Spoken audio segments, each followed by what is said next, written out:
All right, today's project, this is actually the following day. If you've seen my previous video regarding the front mount intercooler install, we're going to be fixing up the fitment issue right now.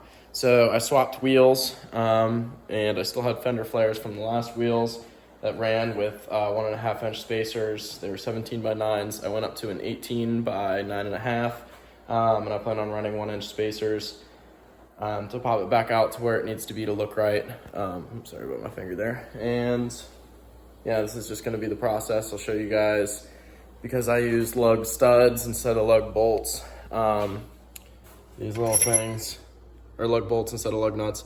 I'm going to be doing these, which is a conversion, swapping over. I'll show you how to install those. It's really simple. Down to hubcentric rings for the wheels, and to fix a little wobble issue that I have going on, as well as just spacer install and cutting away at my fenders to make sure that these fit. This is a view of them right now. Definitely have a little spacing issue there. I'll show you the back, a little bit worse. And today, hopefully we're gonna make that line up a little bit better. Okay, so the wheel is off, and these are the little stud conversions. They're called wheel studs, and what you can do is actually run this end. These are right-hand thread right into where your stock lug bolts would sit. These specific ones use a 3/16 Allen key.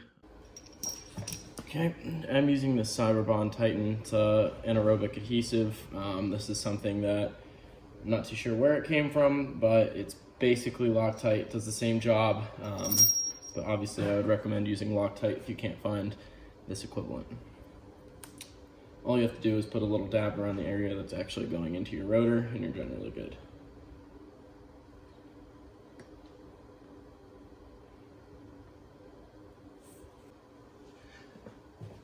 So all the conversion studs are now in and tightened down. Now this is the issue if you plan on running spacers. If you want to have a wheel spacer on your hub as well, the problem is these will stick out. So this poke obviously isn't going to allow clearance for your wheels. So what I like to do, or what I'm going to do, is, and I've done this before, my biggest concern, which let me explain this first, I'm actually going to mark this as to where this is going to be still inside of the wheel spacer, and I'm just going to take a right angle grinder and cut off the excess material. At first I was worried that I wouldn't be able to remove them because you'd be losing this Allen portion at the end here, although I've done this once already with the old wheels and setup, and it worked just fine as long as you have a vice grips or some sort of pliers and strong hands to be able to grab it and just twist them right back out. But that's not something you should be worried about. We're going to be grinding out any excess material I have underneath here. I didn't use a fender roller, I actually just cut it and started bending. But you can see I have a lip that sticks out in here. It's a little hard to tell at the angle I'm holding this at. But I'm just going to cut all of that away so that way I can get myself some more clearance.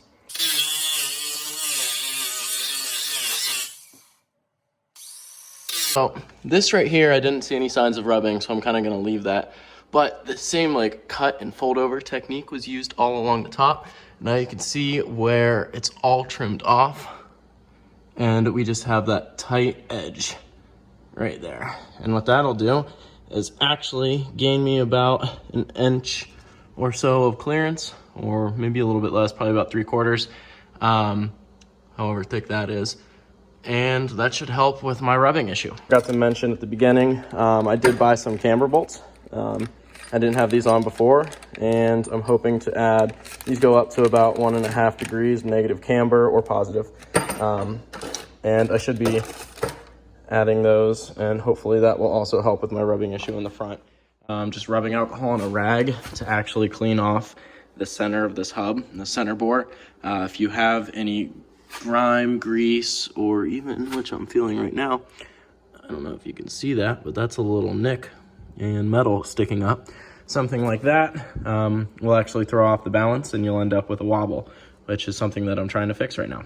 Now that fits up correctly, I'm going to draw with Sharpie on here where I should chop these little stud conversion bolts, and I'm gonna get to that. So the spacers are actually 1.5 inches, which is correct. I just kind of misinterpreted that earlier. So what I'm gonna do is cut these at 1 1/4 each, so that way I can ensure that they'll have enough room. So in order to maintain the threads on here, before I cut, I'm actually going to put these bolts that come with the spacers on first. You don't have to do them tight, you just want them on, so that way after you cut, you can go ahead and back them out and it'll reform your thread. If you don't put these on before and you try to cut, you're gonna mess your thread up and you'll likely have a very hard time getting these on, and possibly even strip these conversion bolts, which is bad news if you're trying to get this project done in a timely manner.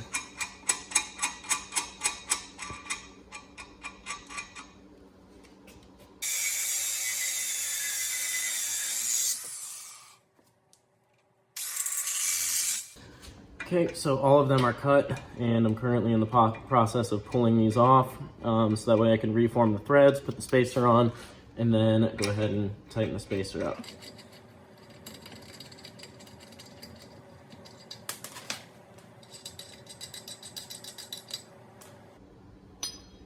Wipe out the inside of the spacer as well. Make sure it's seated right. And give this one last wipe down since I probably sent dust all over it from the grinder. Should be ready to roll.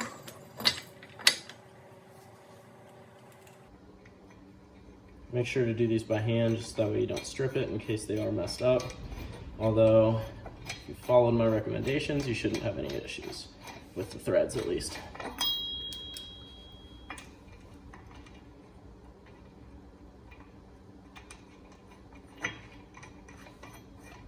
Make sure if you feel any resistance, even if it's small at the start, just to back it off until it slides on there smoothly, just like you would with any other bolt.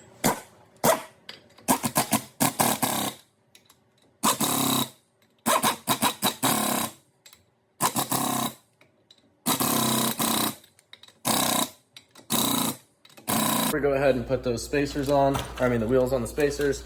We're going to be throwing in this camber bolt, and I'm going to show you guys, I guess, how to kind of do it without having the angle or the angle measurement tool. There should be a point where you notice the rotor will go back and then it'll start to come forward, it'll level off. It'll be at that point that you kind of want to stop it.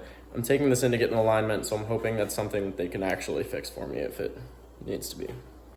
So this actually taps out relatively easy with the hammer. Shouldn't have to worry too much about breaking the threads, especially if you don't plan on reusing this. And then remember how the tab needs to go towards the strut. Make sure that stays in. And then this center piece right here actually needs to lock in place into the hole where the bolt previously sat. This is something you might have to work at. Okay, so to get this tab to fit, you might have to rotate this camber bolt so that way you have the negative side right there, and you can see how it just slipped in. Or actually, yeah, so you'd want the lobe to be facing you.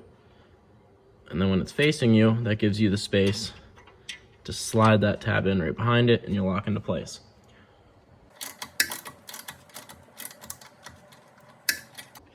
Once you have your camber bolt in, this is the side with the tab, you want to go ahead and tighten it so it's somewhat snug, and then you can go ahead and start with your adjustments. So what you want to do is you can go ahead and tighten or loosen this section and make sure that the actual entire bolt is turning. You can check that by seeing if the nut is spinning with you.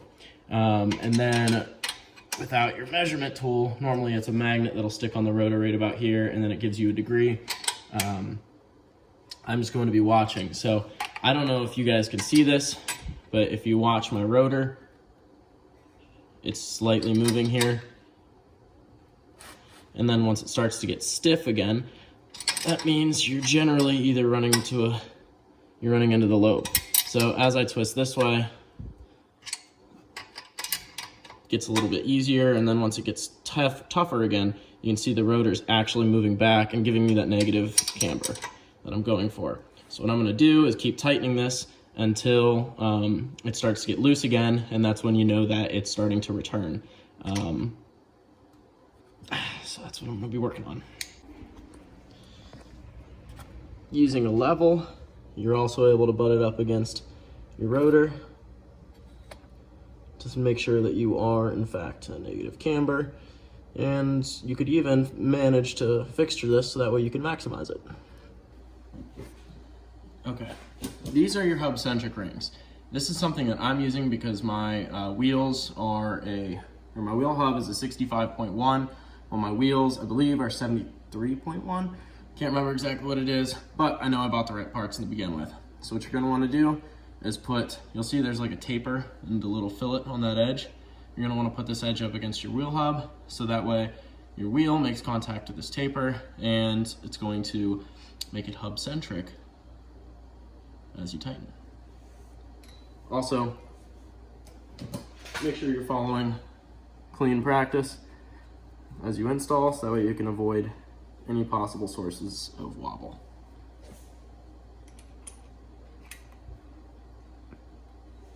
Now we can go ahead and put the wheel on. Okay, so we have one wheel done. I'm gonna go ahead and do the rest of them, and then probably right after this clip, I'll be able to show you the final results.